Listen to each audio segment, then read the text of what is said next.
Good morning, everyone. Today we start our chapter force, work and energy. Force means होता है बेटा बल, work means होता है कार्य या काम, एनर्जी मीन्स होता है ऊर्जा। तो चैप्टर में किसके बारे में बताया गया है? जब भी हम कोई कार्य करते हैं तो हम उस पर क्या लगाते हैं? अपनी फोर्स लगाते हैं और अपनी एनर्जी लगाते हैं। तो इसमें इन चीज़ों के बारे में डिटेल से बताया गया है। सबसे पहले हम करेंगे complete the sentence given below each picture using words from the clue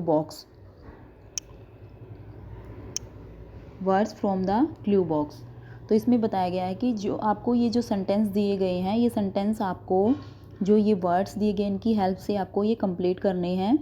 तो क्लू बॉक्स आपको दिया गया है। फर्स्ट है hit, second push, third stopped और फोर्थ है स्क्वीज़। हिट का मतलब होता है किसी चीज़ को हिट करना, मतलब उसको मारना। पुश करना मतलब उसको आगे की ओर धकेलना। स्टॉप्ड रोकना होता है। स्क्वीज़ होता है निचोड़ना, ठीक है, उसको दबाव डाल के। तो फर्स्ट सेंटेंस आपको दिया गया है the cricketer dash the ball by catching it. तो इसमें क्या आ जाएगा बेटा? इसमें आएगा स्टॉप्ड।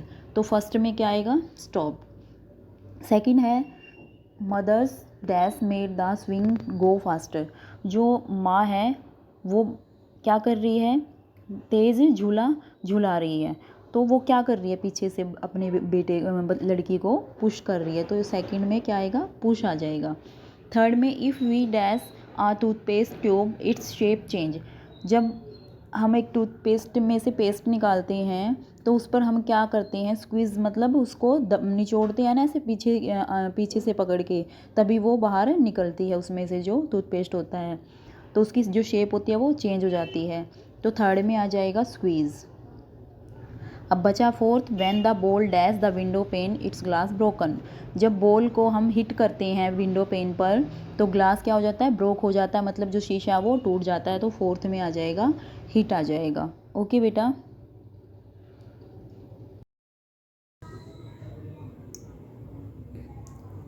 कि बेटा पेज नंबर 3 से हम स्टार्ट कर रहे हैं। अ पुल और a push acting on A object is called force. तो फोर्स किसको बोला जाता है? जब भी हम किसी ऑब्जेक्ट पर पुल करने का या पुश करने का काम करते हैं तो उसको हम फोर्स यानी कि बल बोलते हैं। Force can do many things. Force से हम बहुत सारी चीज़ें कर सकते हैं। It can make an object move. इससे हम किसी ऑब्जेक्ट को मूव करवा सकते हैं। इट कैन स्लो डाउन और स्टॉप अ मूविंग ऑब्जेक्ट। इससे हम किसी भी मूविंग ऑब्जेक्ट को स्लो कर सकते हैं या स्टॉप कर सकते हैं।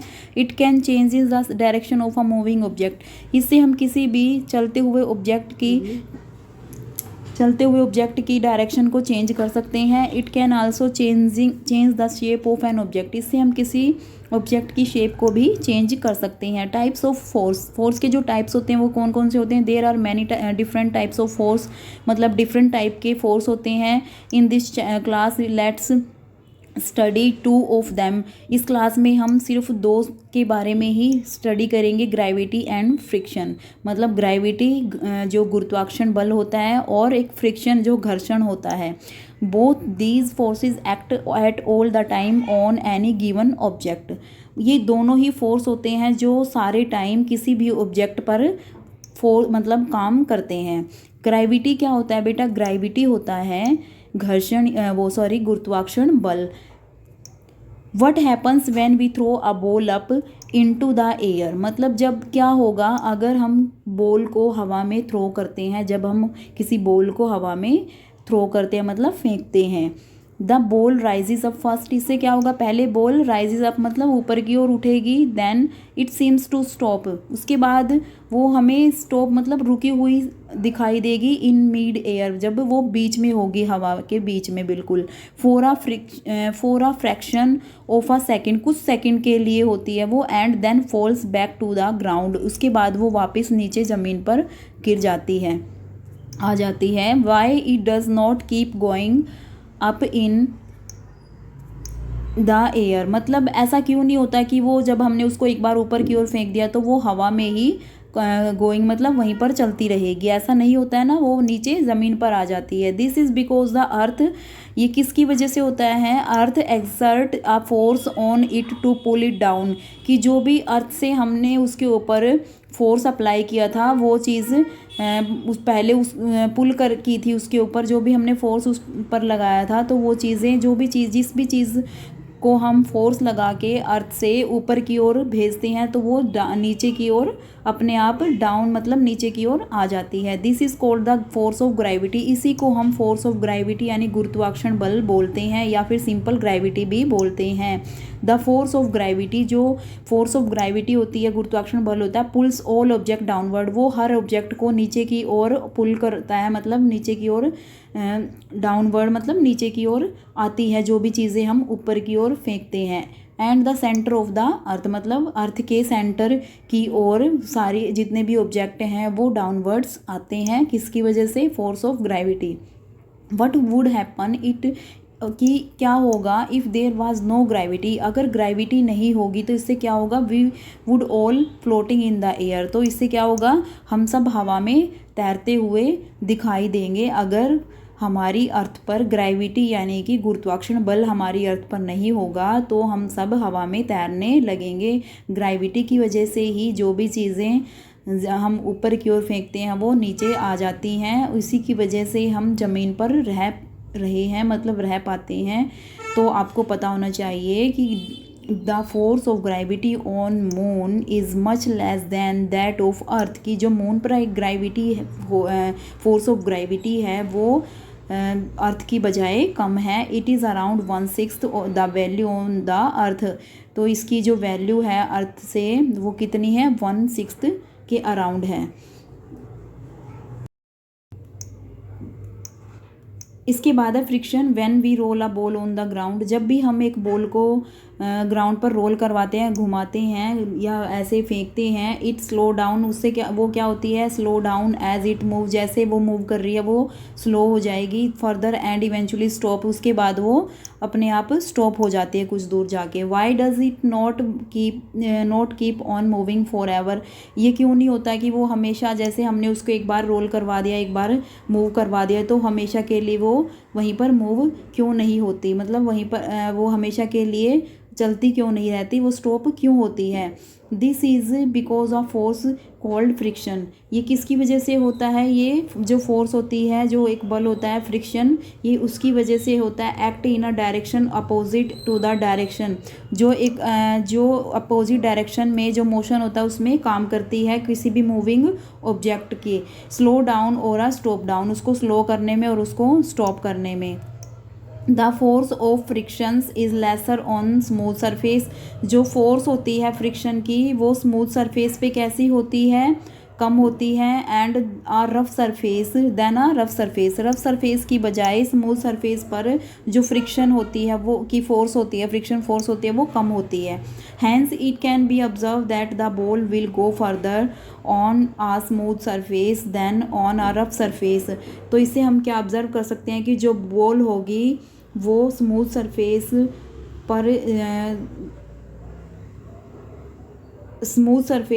पर गो करेगी मतलब चलेगी, किसकी बजाय स्मूथ सरफेस गो फर्दर आगे चलती रहेगी स्मूथ सरफेस पर, किसकी बजाय, रफ सरफेस की बजाय, क्योंकि रफ सरफेस पर जो फ्रिक्शन होगी वो क्या होगी, कम होगी। सॉरी, जो स्मूथ सरफेस होता है उसकी फ्रिक्शन क्या होती है, कम होती है, तो इसलिए वहाँ पर बॉल है जो वो स्मूथली क्या करेगी, मूव करेगी।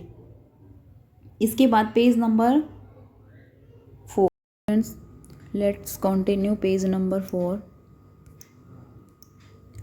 Less friction the ball move further, अगर फ्रिक्शन कम होगी तो इससे क्या होगा, जो बॉल है वो जल्दी से मूव हो जाएगी आगे की तरफ। More friction the ball moves lesser distance, अगर जो डिस्टेंस है वो कम, बॉल जो डिस्टेंस है वो उसमें कम जाएगी बॉल, मूव कम करेगी बॉल, मतलब अगर फ्रिक्शन ज़्यादा है तो। ठीक है बेटा, do you know that we are able to walk on the ground because of friction between our feet and the ground. मतलब क्या आप जानते हो कि हम ग्राउंड पर कैसे क्यों चलने योग्य कैसे बन पाते हैं? क्योंकि हमारे पैरों के बीच में और जो ग्राउंड है, जो ज़मीन है, उसके बीच में फ्रिक्शन काम करती है। इसी वजह से हम ग्राउंड पर चल पाते हैं। It stop us from sleeping, और ये हमें स्लिप होने से भी रोकती है। जो फ्रिक्शन होती है, अगर फ्रिक्शन नहीं काम करेगी तो हम ज़मीन पे चल नहीं पाएंगे, हम स्लिप हो जाएंगे। There are other types of forces, मतलब और भी टाइप की फोर्सेस होती हैं as well. 3 of these forces are, इनमें से 3 टाइप की फोर्सेस मेंशन की गई हैं नीचे।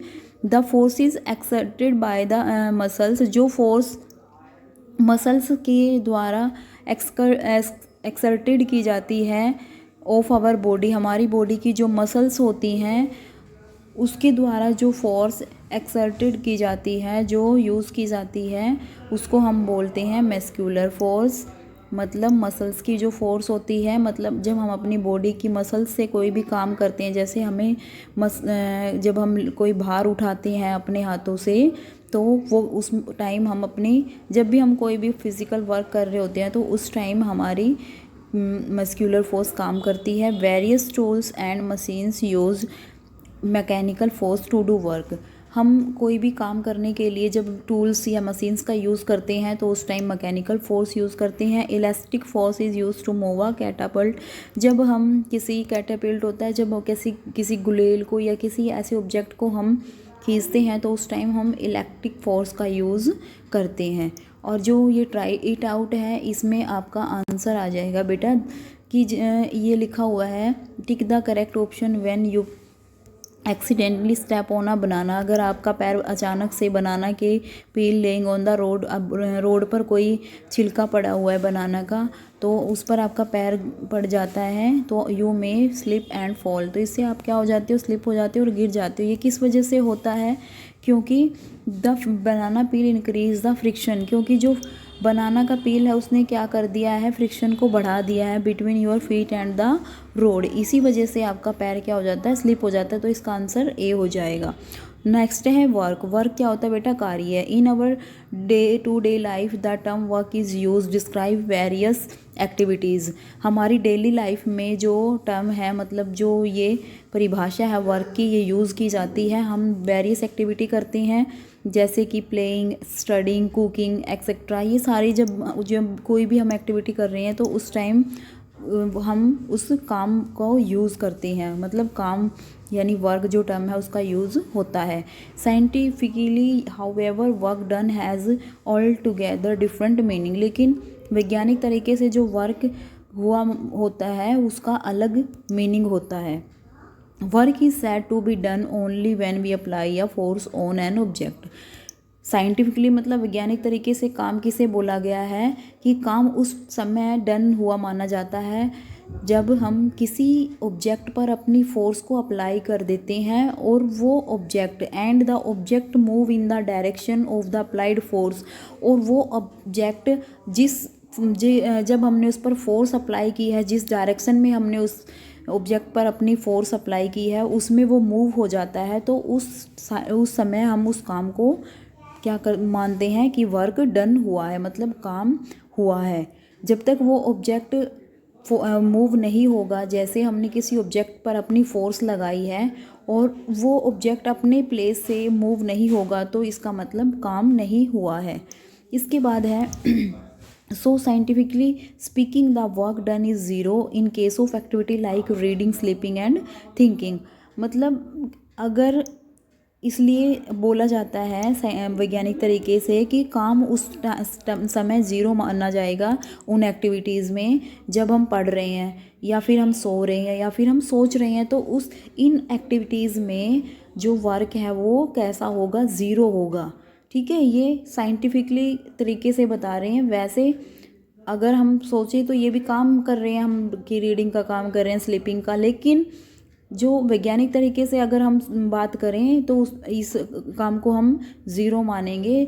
जब हम कोई एक्टिविटी करते हैं तो उस एक्टिविटी में अगर हम उस ऑब्जेक्ट को मूव करवा देते हैं, उस काम को हम डन कर देते हैं, तभी वो वर्क डन माना जाता है। ठीक है बेटा, अब पेज नंबर 5 से हम नेक्स्ट में वीडियो में पेज नंबर 4 अब पढ़ेंगे सिंपल मशीन्स के बारे में कि जो साधारण मशीन्स होती हैं उनका यूज़ हम अपनी डेली टू डेली लाइफ में क्यों करते हैं। We use machines to make our work easy. हम अपने काम को ईजी करने के लिए मशीन्स का यूज़ करते हैं। Machines help us in following ways. Machines हमारी काफ़ी तरीक़ों से हेल्प करती है। They help us to do work faster, ताकि हम अपनी ये हमारी हेल्प करती हैं ताकि हम अपना काम फास्टर मतलब तेज़ी से कर सकें। दे change the direction of the force being applied. ये उस जो भी जिस भी चीज़ में हम अपनी फोर्स अप्लाई करते हैं उसको उसकी डायरेक्शन को भी ये चेंज कर देती हैं। Using machine we are able to do work with much less effort. मतलब अगर हम मशीन्स का यूज़ कर रहे हैं तो जो हमारा वर्क है उसमें हमें कम एफर्ट लगाने पड़ते हैं। There are many simple machines that we have use in our daily to daily life. इस तरह से बहुत तरह की सिंपल मशीन्स का यूज़ हम करते हैं अपनी डेली लाइफ में। Let's learn about some of them. इनमें से हम कुछ के बारे में रीड करेंगे। जैसे क्या होता है लीवर। लीवर को हम हिंदी में बोलते हैं बेटा उत्तोलक। ये एक तरह की रोड लगी हुई होती है, ठीक है, इसको क्या बोलेंगे उत्तोलक। A lever is a long rod rested on a support fulcrum. मतलब एक जो लीवर होता है वो एक लंबी सी रोड होती है, किसी बेस के ऊपर ये सपोर्ट मतलब ऑन अ सपोर्ट मतलब किसी बेस के ऊपर ये लगाई जाती है। This is a simple machine mostly use to lift weight. ये एक सिंपल तरह की मशीन होती है। यूजली इसका यूज़ हम किसी भी किसी भारी चीज़ को मतलब उठाने में करते हैं। द वेट मतलब वेट को लिफ्ट करने में उठाने में इसका मोस्टली यूज़ किया जाता है। The weight load is placed at one end of the lever. कि जो लोड होता है उसको हम जो लीवर का एंड होता है उस पर क्या कर देते हैं, रख देते हैं। By applying force effort at the other end of the lever. और फिर हम दूसरे जो उसका एंड मतलब दूसरी साइड वाला जो लीवर होता है उस पर अपनी जो फोर्स है उसको अप्लाई करते हैं। The weight can be lifted. इससे जो दूसरी साइड का जिस साइड हमने वेट को रखा था वो वेट ईजिली ऊपर उठ जाता है, लिफ्ट हो जाता है। जैसे आपने देखा होगा जो तराजू होती है, अगर हम उसको उठाते हैं और उसके एक साइड हमने मान लो कुछ चीज़ रखी हुई है तो वो दूसरी वाली चीज़ ऊपर कब उठेगी, जब हम उसकी दोनों साइड में सेम वेट को रखेंगे। इसके बाद है many devices can based on lever are use to cut things and open lids. काफ़ी सारी डिवाइसेस इसके लीवर पर बेस्ड होती हैं जिनका यूज़ हम किसी चीज़ को काटने में या फिर किसी लीड मतलब जो ढक्कन होते हैं उसको खोलने में करते हैं। Spades wheelbarrow and tongs are some example of such devices. ये कुछ डिवाइसेस होते हैं जिनमें लीवर का यूज़ किया जाता है और ये आपको इन चीज़ों के पिक्चर भी दिखाए गए हैं जिसमें लीवर का यूज़ हुआ। जैसे ये व्हील बैरो है, ये टोंग्स है, ये स्पैड है, फावड़ा बोलते हैं जिसको, ठीक है। ये सीसा होता है जो पाक में होता है, ये किसी भारी पत्थर स्टोन वगैरह को उठाने के लिए इसका यूज़ कर रहे हैं। तो ये सारी चीज़ें आपको इसमें दिखाई गई है। अब पेज नंबर 6 करेंगे हम नेक्स्ट में। नेक्स्ट है बेटा पुले। पुले मीन्स होता है घिरनी, ठीक है। जो आपने देखा होगा ये जैसे कुएं का पिक्चर दिया हुआ है और ये एक नाली सी एक पाइप दी हुई है और इसके बीच में एक लगी हुई है जो ये घिरनी, इसी को हम क्या बोलते हैं, पुले बोलते हैं। तो पुले क्या है बेटा, इसके बारे में पढ़ेंगे। A pulley is a wheel with a groove in it. मतलब एक पुले एक ऐसा व्हील होता है, एक ऐसा पहिया होता है जो एक नाली में लगा होता है, ठीक है। ग्रोव एक पाइप होती है, मतलब उसके बीच में एक पुले लगा होता है, घिरनी लगी हुई होती है। By passing a rope over the Grove heavy object can be easily raised. जब इस घिरनी मतलब इस पुले के बीच में एक रोप यानी कि जो एक रस्सी है वो डालते हैं हम, तो इससे हम किसी भी भारी ऑब्जेक्ट को ईजिली रेज कर सकते हैं, उठा सकते हैं, या फिर लोअर और मूव, या उसको नीचे कर सकते हैं और मूव कर सकते हैं उसको easily. It is use it is used for drawing water from a well. मतलब इसको हम किस लिए यूज़ करते हैं, अगर हमें कुएं से पानी बाहर निकालना है तो अब हम इसका यूज़ करते हैं। फॉर होस्टिंग फ्लैग्स, या फिर अगर हमें फ्लैग मतलब हमारा झंडा उसको होस्ट करना है तब भी पुले का यूज़ होता है। For lifting loads in cranes in working of lift high buildings, या फिर आपको क्या करना है मतलब या फिर किसी लोड मतलब बहुत ज़्यादा लोड है तो उसको हम क्रेन में इसका यूज़ होता है। In working in a high building, या फिर आपको किसी हाई बिल्डिंग पे काम कर रहा है और वहाँ पर कुछ उठाना है तो उसमें भी पुले का यूज़ होता है। ये देखो क्रेन है, ये क्या कर रही है, वेट उठा रही है, और इसमें भी क्या लगा हुआ है, पुले लगा हुआ है, पुले लगी हुई है। इसके बाद पढ़ेंगे व्हील एंड एक्सल। व्हील मतलब a wheel fitted with a rod. जो व्हील होती है वो एक रोड के अंदर फिट होती है जिसको हम एक्सल बोलते हैं।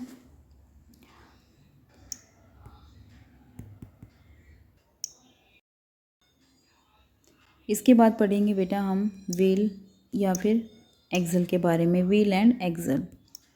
अ wheel fitted with a rod called axle. जब एक व्हील को किसी रोड में फिट करते हैं, उससे passing through its centre is simple machine that help us move और लिफ्ट ऑब्जेक्ट। तो इसका यूज़ हम कब करते हैं, इसके सेंटर के थ्रू में एक व्हील लगा होता है। जैसे आपने स्टीयरिंग में देखा होगा तो एक रोड से एक व्हील लगा हुआ होता है, ठीक है।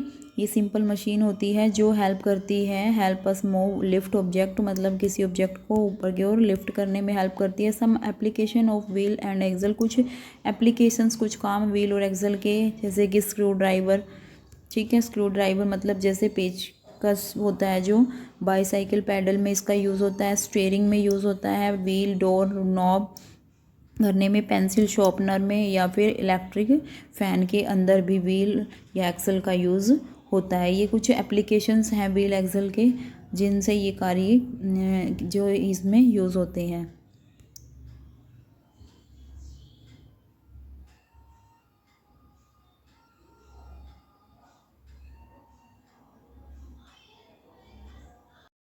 इसके बाद है इंक्लाइंड प्लेन। इंक्लाइंड प्लेन क्या होता है, इंक्लाइंड प्लेन होता है कोई भी एक स्लोप, मतलब ऐसा slope, a slope is called an inclined plane. एक ऐसा सरफेस जो ऐसे ढलान में होता है, ठीक है, ढलान। तो stairs and ladders are inclined planes cut into steps. यानी कि जो स्टेयर्स होती हैं, लैडर्स होती हैं, ऐसे एरिया को इंक्लाइन करके ये उसको प्लेन किया जाता है। यानी कि उनको उनकी स्टेप्स हैं जो उनको कट करके प्लेन्स के अंदर एक स्लोप, एक ढाल बनाई जाती है, ढलान बनाया जाता है। It is easier to walk up sloped inclined plane. और ऐसे स्लोप्ड इंक्लाइंड प्लेन पर वॉक करना या चलना ईजी हो जाता है than to climb a number of step.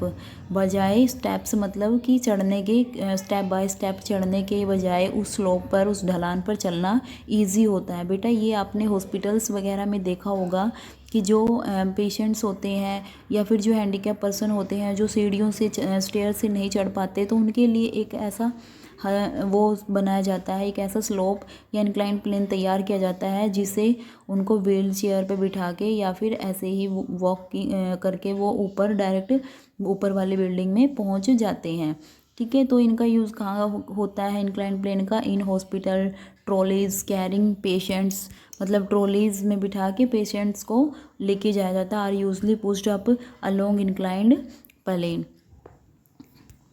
planes. Inclined planes is also used to load heavy barrels on truck. Inclined plane का यूज़ जब हम जो ट्रक होते हैं उनमें अगर हमें हैवी कुछ चीज़ें डालनी हैं तो उसमें भी उसका यूज़, इंक्लाइंड प्लेन का यूज़ किया जाता है। अब पेज नंबर 7 से हम रीड करेंगे। अब पेज नंबर 7 में है going up a RAM, going up a RAM, loading on a truck. ये देखो अगर रैम्प पे चलना है तो ये ऐसे जा रहे हैं, ये क्या होता है, एक रैम्प बना देते हैं या फिर इंक्लाइंड प्लेन बोलते हैं इसको। या अगर हमें ट्रक में कुछ चीज़ लोड करनी है तब भी हम इस तरह का स्लोप बना देते हैं जिससे वो ईज़िली ऊपर लोड हो जाती है। स्क्रू क्या होता है बेटा? स्क्रू आप सबको पता होगा, जो भी पेचकस वगैरह पेच होते हैं, जब हम किसी भी दो चीज़ों को आपस में क्या करते हैं, ज्वाइन करते हैं, तब हम उस स्क्रू का यूज़ करते हैं। A screw is incline plane that spiral around itself. जो स्क्रू होता है वो एक इंक्लाइन प्लेन होता है जिसके चारों ओर क्या होते हैं, स्पाइरल्स, मतलब ऐसे घुमावदार लगे होते हैं, जैसे ये होती हैं अराउंड इटसेल्फ, इसके चारों ओर वो होते हैं घुमावदार। It has a sharp pointed and, और इसका जो एंड होता है, देखो ये एंड है, ये कैसा है, इसका शार्प है, ठीक है। इट कैन होल्ड, इससे हम थिंग्स टुगेदर, इससे हम कई चीज़ों को होल्ड करके एक साथ रखते हैं। Some applications of screw are screw lid jar, light bulb, drill machine, ठीक है। इसके कुछ एप्लीकेशंस हैं स्क्रू के, जैसे कि स्क्रू लिड है, उसमें स्क्रू लिड जार है, उसमें इसका यूज़ होता है, और लाइट बल्ब में इसका यूज़ होता है स्क्रू का। उसके बाद ड्रिल मशीन्स, इसमें भी इसका यूज़ एप्लीकेशन है, ये इसके कार्य हैं। इसके बाद है बेटा वेज। वेज क्या होता है? A wedge look like two inclined planes attached back to back. जो वेज होता है उसमें जो दो इंक्लाइंड एक सरफेस होते हैं एक तरह से, वो बैक टू बैक मतलब आपस में क्या होते हैं, अटैच होते हैं। This structure give the wedge a sharp edge and help in cutting things easily. और जो ये स्ट्रक्चर है, ये वेज को एक शार्प एज, इससे जो वेज होता है उसकी जो एज होती हैं वो शार्प होती हैं, जो चीज़ों को आसानी से काटने में हेल्प करती हैं। Eggs and knife for example of ways. जो कुल्हाड़ी और चाकू हैं वो वेज के क्या हैं, एग्जाम्पल्स हैं। ये देखो आपको वेज की पिक्चर दिखाई गई है, और ये किस चीज़ की है, ये नाइफ की है। अब पेज नंबर 7 से हम रीड करना स्टार्ट।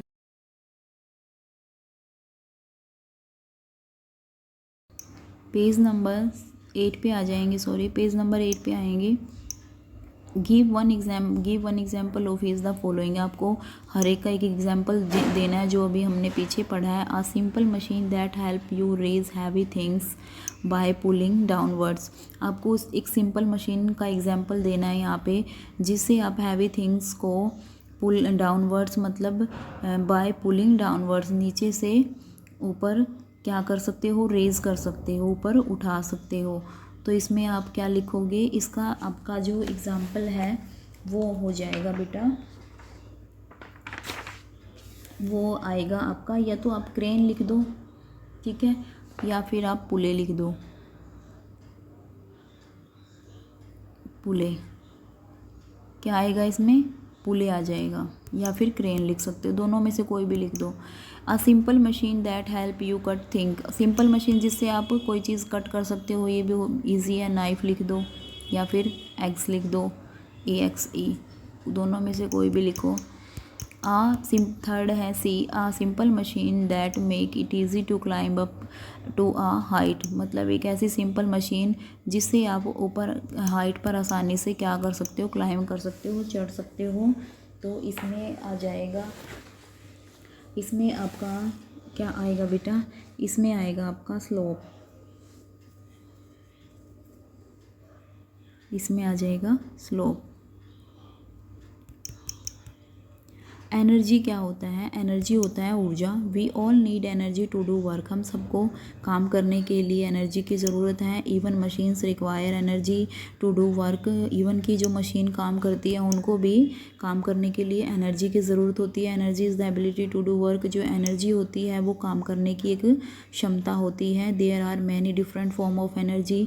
यहाँ पर कई तरह की एनर्जी की फॉर्म्स बताई गई हैं। Let's learn about some of them. हम इनमें से कुछ के बारे में लर्न करेंगे। सोलर एनर्जी क्या होती है, ये होती है जो सूर्य से हमें एनर्जी मिलती है, सूर्य से ऊर्जा मिलती है, उसको हम सोलर एनर्जी बोलते हैं। वी डायरेक्टली और indirectly depend on sun's energy to do work. हम डायरेक्टली प्रत्यक्ष रूप से, इनडायरेक्टली अप्रत्यक्ष रूप से जो सन की ऊर्जा है, सूरज की ऊर्जा है, उस पर हम डिपेंड हैं अपना काम करने के लिए। The energy we get from the sun, जो एनर्जी हम सन से प्राप्त करते हैं इज़ कॉल्ड सोलर एनर्जी, उसको हम सोलर एनर्जी बोलते हैं। Green plants trap the solar energy to prepare food, जो ग्रीन प्लांट्स होते हैं वो सोलर एनर्जी को क्या कर लेते हैं, ट्रैप कर लेते हैं और उससे अपना खाना बनाते हैं। Humans and other animals eat this food, और ह्यूमंस और जो एनिमल्स होते हैं इनके बनाए हुए खाने को खाते हैं। And use its energy to stay alive and do work, और उस एनर्जी को यूज़ करके जिंदा रहते हैं और अपना काम कर पाते हैं। मतलब सोलर एनर्जी को हम पौधों की हेल्प से यूज़ कर पाते हैं, कर सकते हैं। ह्यूमंस एंड अदर एनिमल ये हो गया। Solar energy is a never ending source of heat, जो सोलर एनर्जी होता है वो कभी ना ख़त्म होने वाला एक ऐसा सोर्स है हीट एंड लाइट एनर्जी का। Solar cooker and solar heater are use solar energy for cooking heating positively, जो सोलर कुकर हैं और सोलर हीटर है उनका यूज़ करते हैं। सोलर एनर्जी का यूज़ करके हम उनसे खाना बना सकते हैं या फिर उनसे कुछ चीज़ गर्म कर सकते हैं। हीट एनर्जी क्या होती है, फ्यूल लाइक, जिससे हमें आग मिलती है। फ्यूल लाइक ऑयल, एलपीजी की फुल फॉर्म होती है लिक्विफाइड पेट्रोलियम गैस। तो आर बर्न टुगेदर, जब ये दोनों एक साथ जलते हैं तो हमें कौन सी एनर्जी मिलती है, हीट एनर्जी मिलती है। Heat energy is use to cook food, heat energy का यूज़ फूड को कुक करने के लिए, to change water to steam and also in engines to move vehicles, और क्या करने के लिए, फूड को कुक करने के लिए, या फिर हम अगर हमें वाटर को स्टीम में चेंज करना है उसके लिए भी हीट एनर्जी की ज़रूरत होती है, या फिर हमें व्हीकल को मूव करवाना है तो इंजन में भी हीट एनर्जी की ज़रूरत होती है। लाइट एनर्जी, प्रकाश ऊर्जा क्या होती है बेटा, light energy help to see thing, light energy यानी कि प्रकाश की हेल्प से हम चीज़ों को देख पाते हैं। Plants use light energy to make food, जो प्लांट्स होते हैं वो लाइट एनर्जी का यूज़ अपना फूड बनाने के लिए करते हैं। नंबर 9 पे आ जाएंगे और ये हमारे चैप्टर का लास्ट पेज है, इलेक्ट्रिकल एनर्जी। इलेक्ट्रिकल एनर्जी का यूज़ हम कहाँ करते हैं, electrical energy use to run most of the appliance in our houses, मतलब बहुत सारे अप्लायंस, बहुत सारी ऐसी चीज़ें होती हैं जो हमारे हाउसेज में होती हैं, उनको चलाने के लिए इलेक्ट्रिकल एनर्जी की ज़रूरत होती है। Such as the washing machine, refrigerator, air conditioner, fan, tubelight and many more, मतलब जैसे वॉशिंग मशीन है, रेफ्रिजरेटर है, एयर कंडीशनर है, पंखा है, ट्यूबलाइट है, ये बहुत सारी चीज़ें हैं जो हमारे घर में होती हैं जिनको हम इलेक्ट्रिसिटी की मदद से चलाते हैं, तो उनमें इलेक्ट्रिकल एनर्जी की ज़रूरत होती है।